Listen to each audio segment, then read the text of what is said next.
সংস্কার যেহেতু আমূল সেটা আমরা জানি এবং সেটা কারণও আছে।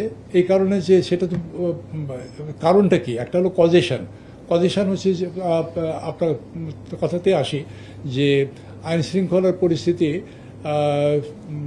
সুষ্ঠু স্বাভাবিক নয়, ভালনারেবল। মাত্রা হয়তো কম বেশি হবে, এটা ডিগ্রির কম বেশি হতে পারে, কিন্তু কাইন্ডটা ঠিকই। কারণটা তো আমাদের খুঁজতে বেশি দূর যেতে হবে না। এই যে যে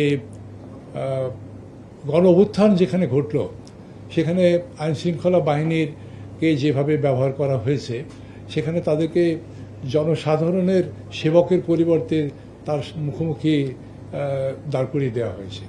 1000-এরও বেশি হত্যা হয়েছে। তার বিনিময়ে আমরা এখানে আছি, বা আমি এখানে আছি, আমরা সকলে এখানে আছি as a trustee to carry out the expectation, তাদের প্রত্যাশা, সংস্কারের প্রত্যাশা, সংস্কারের দাবি, এটার প্রতিনিধি হিসাবে এখানে আছি। মূল হচ্ছে তারা ছাত্র জনতা, শ্রমিক, তাদের যে গণ অভ্যুত্থান, ওরাই হচ্ছে মূল মালিক আজকে দেশের।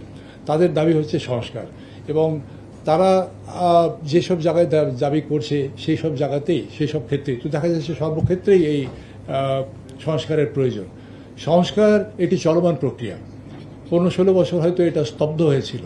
সুতরাং আজকে 15 দিনে বা 15 ঘন্টায়, 15 দিনে, 15 সপ্তাহে যেটা অর্জিত হয়ে যাবে 15 বছরের জঞ্জাল, সেটা স্বাভাবিক নয় এবং বাস্তব নয়, অবাস্তব একটি। এবং যেটা আমি বললাম যে সংস্কার একটি চলমান প্রক্রিয়া এবং এটা ধীরে ধীরে আগাতে থাকবে। সবচেয়ে বড় সংস্কারের কথা এসছে সংবিধানে, যে আমাদের পুরনো সংবিধান যেটা আছে 72 সালের যে সংবিধান, আদতে সেই সংবিধান কি আছে আজকে? 15th অ্যামেন্ডমেন্টে আমরা দেখেছি মোর দ্যান 50টা জায়গায় এই সংবিধানের পরিবর্তন আনা হয়েছে। তো তাহলে আমার 72-এর সংবিধান কোথায়? মাঝখানে যদি একটু থামি চলার পথে, first amendment, second amendment, third amendment, fourth amendment থেকে আরম্ভ করে 15th অ্যামেন্ডমেন্ট পর্যন্ত যদি আসি, তো তাহলে পেছন দিকে যদি যেতে থাকি 72-এর দিকে, আমি 4th অ্যামেন্ডমেন্টে গিয়ে আটকে যাব। সেটা কি কাম্য? 4th অ্যামেন্ডমেন্ট মনে আছে? বাকশাল ওয়ান পার্টি গভর্নমেন্ট, সংবিধানেই তো ছিল, এই সংবিধানেই ছিল, এই পার্লামেন্টই করেছে। সেটা কি সংবিধান সম্মত? Definitely not. 30 লক্ষ লোক তাদের যে জীবন দিয়েছেন, 2 লক্ষ বীরাঙ্গনা, তারা বীরাঙ্গনা হয়েছেন এই কি এর জন্য, 4th অ্যামেন্ডমেন্টের জন্য? নিশ্চয় না। 5th অ্যামেন্ডমেন্টে এসে এই 4th অ্যামেন্ডমেন্টের মৌলিক সম্পূর্ণভাবে বাতিল করলেন, আর 5th অ্যামেন্ডমেন্টকে আবার আদালত এটাকে বাতিল করে দিলেন যে না, এটা করার কোনো এখতিয়ার নাই। তাহলে এই যে ধারাবাহিকভাবে আমরা দেখছি যে সংবিধানের বাইরে, সংবিধানের ভেতরে থেকেই যে মানুষকে জিম্মি করে রাখার যে প্রক্রিয়াগুলো চলেছে, সেটা কি একদিনে সম্ভব হবে? আজ কত হলো? 72 সাল থেকে আজকে কত সাল? আজকে 51 বছর, আমরা 52 বছর আজকে আমাদের সার্বভৌমত্ব আমরা অর্জন করেছি। তো সুতরাং এটা যে 1 মাসে কতটুকু ভিজিবল হলো, আমি মনে করি যে এটা একটা যথেষ্ট মানে সঠিক প্রশ্ন নয়। আমরা সংস্কার আরম্ভ করেছি কিনা, এইটা হলো প্রশ্ন। এত ব্যাপক যে এটাকে এই মুহূর্তে বাছাই করার কোনো সুযোগ এখনো পর্যন্ত হয়নি, বা বাছাই করার কোনো অবকাশও নেই।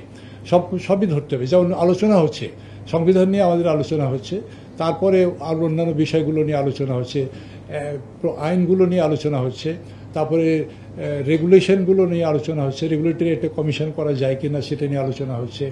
আগের যে রেগুলেটরি কমিশন ছিল তারা কি করে গেছেন সেটাকে আমরা যাচাই বাছাই করবো, বা সেটা দেখি সেখান থেকে আকবর আলী সাহেবের যে সুপরামর্শ ছিল সেটাকে কতটুকু গ্রহণ করা যায়।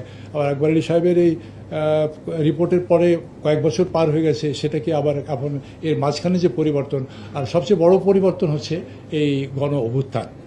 তো সুতরাং এটা একটা চলমান প্রক্রিয়া। একটা সুনির্দিষ্টভাবে যে আমি 342টার মধ্যে কোনটাকে গুরুত্ব দিচ্ছি এটাও বলা সম্ভব না।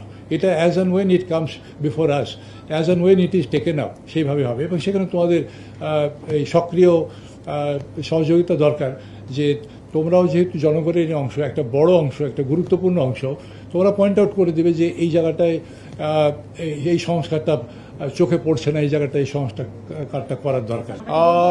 আলোচনা হচ্ছে এই মুহূর্তে, এখন আমরা বলতে পারি না যেহেতু এভাবে কোনো সিদ্ধান্ত হয়নি, আর সিদ্ধান্ত তো একদিনও নেওয়া যাবে না চট করে 1 মাসের মাথায়। যে সংবিধান তৈরি হতে আমাদের এত বছর লেগেছে, যে সংবিধান আজকে 52 বছর ধরে আছে, সেই সংবিধান সংশোধন করব আমি একটা মুখের কথায় বলে দিলাম হয়ে যাবে, হবে না।